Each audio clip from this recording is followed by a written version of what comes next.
Continuing with the same book, भी एक सवाल ये उठता है कि हाउ इज़ इट पॉसिबल कि when two people are living together वो आपस में कभी लड़े ही ना। उर्दू में एक मिसाल यूज़ करी जाती है, जब बर्तन साथ होते हैं तो वो खड़कते तो हैं, मतलब whenever we have two people together they will always fight, assuming या लेट्स अज्यूम होपिंग कि आपके स्पाउसेस में कभी कोई डिसएग्रीमेंट नहीं होगा, कभी कोई लड़ाई नहीं होगी। तो ये तकरीबन इम्पॉसिबल है, ये प्रैक्टिकल नहीं है। तो अब किया क्या जाए भाई? अब हमने ये तो पढ़ा कि भाई फाइट को अवॉइड करना चाहिए, बच्चों के लिए अच्छा नहीं है, फलाना फलाना, लेकिन बिलफर्ज अगर लड़ाई हो जाए तो उसमें क्या काम नहीं करना। जॉन गॉटमैन जिसकी हमने पहले भी बात करी है, उसने 4 बिहेवियर स्पेसिफिकली बताए हैं जो कि रिलेशनशिप्स के लिए बहुत लीथल होते हैं। अगर आप लड़ाइयों के दौरान वो काम कर रही हैं तो that is disastrous for your relationship. उसको वो नाम देता है the 4 horseman of the apocalypse. Apocalypse मतलब अल्टीमेट डिजास्टर, जब लड़ाइयाँ बहुत ज़्यादा होती हैं। सबसे पहला जो ऐसा बिहेवियर है जिससे आपकी चीज़ काफ़ी ख़राब होती है वो है criticism. Hurling insult such as using sarcastic words और सेइंग डेरोगेटरी वर्ड्स। इस तरह आपने अपने पार्टनर को राइटर एग्जाम्पल देती है, don't call tick bag, U S या मोरॉन, इस तरह की चीज़ें अपनी आप पार्टनर के लिए यूज़ ना करें। हर्टफुल डेरोगेटरी लैंग्वेज आप अपने पार्टनर के लिए ना यूज़ करें। और इसी के साथ साथ आप जनरलाइजेशंस नहीं करें। आप कभी भी ऐसे नहीं करते यू ऑलवेज या यू नेवर। हमेशा मुद्दे की बात करें, जनरलाइजेशंस ना करें और क्रिटिसिज्म ना करें। Number 2 is defensiveness, counter attacking, whining and denying responsibility. मतलब आपने एक काम कर दिया भाई, उस पर लड़ाई हो गई, अब आप उसके डिफेंस पे इतना फोकस हो गए हैं कि आप काउंटर अटैक कर रहे हैं और रिस्पॉन्सिबिलिटी को डिनाई कर रहे हैं। इसमें होता क्या है, ये बंदा जो डिफेंसिव हुआ है वो जवाब सोचने में इतना फोकस हुआ हुआ होता है कि वो सामने वाले की बात ही नहीं सुन पा रहा होता है। सामने वाले की बात सुनेगा तो शायद ये समझेगा ना कि यार मैं शायद अपने आप को बेहतर समझा दूं कि मैं गलत कैसे हूं। मतलब if you don't listen to the opposite person you might not be able to question yourself और to be in a position to explain yourself better. तो आपका ये जो रिपटल वाला फेज है ये बिल्कुल आपके माइंड को ब्लॉक कर देता है।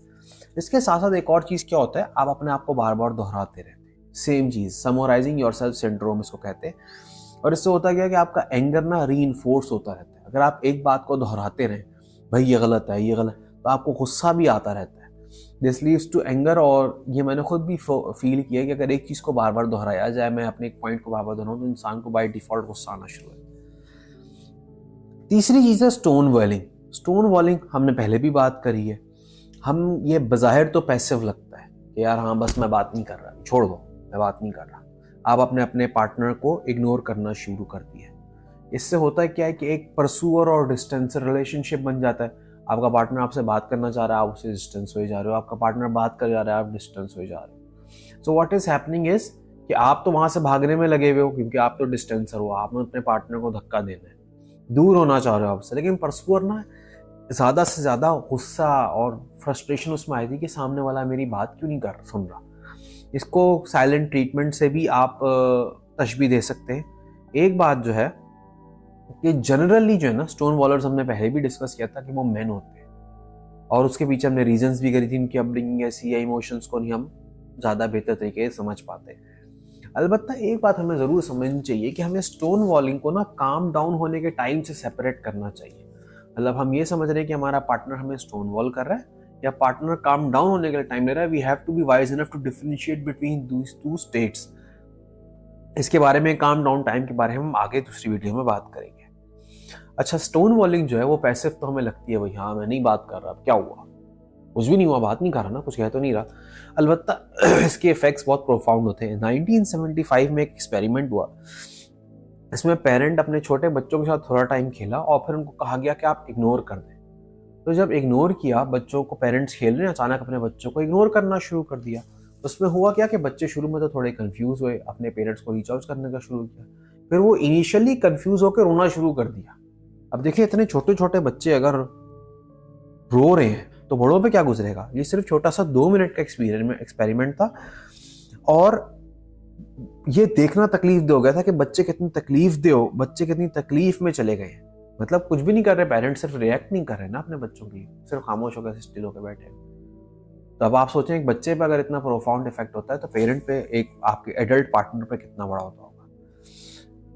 Finally, fourth and the worst behaviour and the strongest predictor of divorce is contempt, which they term sulphuric acid for love. इसका मतलब क्या, आप अपने जो है ना दिल में बात रख रहे हैं और अपने पार्टनर पे अटैक करने लग गए। तुम सेल्फिश हो, उसको आपने लेबल करना शुरू कर दिया, आई रोलिंग स्टार्ट कर दिया, मॉकरी स्टार्ट कर दिया, उसका मजाक उड़ाना शुरू कर दिया। इससे है क्या, आपकी ना दिलों में दूरियां आती हैं और सरकाज़म भी है इसमें कि आपने सरकास्टिकली बातें, हाँ हाँ बहुत अच्छे हैं आप तो कभी गलती करते ही नहीं है। सरकाज़म जनरली हम समझते हैं कि मतलब ना it is something weld in sugar coated words, लेकिन यह है बहुत गंदी चीज। इससे होता क्या है कि आप प्रॉब्लम पे फोकस नहीं करते, आप पर्सन पे फोकस करना शुरू कर देते। और आई थिंक ये बहुत बड़ा मसला है। जब भी कोई लड़ाई हो तो इंसान को चाहिए कि वो पर्सन पे फोकस ना करे, प्रॉब्लम पे फोकस करे। ये बात मुझे याद आती है, हमने बचपन में एक मूवी देखी थी सिंग इज किंग। उसमें वो जो लीड रोल होता है वो ये कहता है कि मैडम इंसान बुरा नहीं होता, इंसान का काम बुरा होता है। We have to focus on the thing, the act the person has done and not the person. We have to understand it.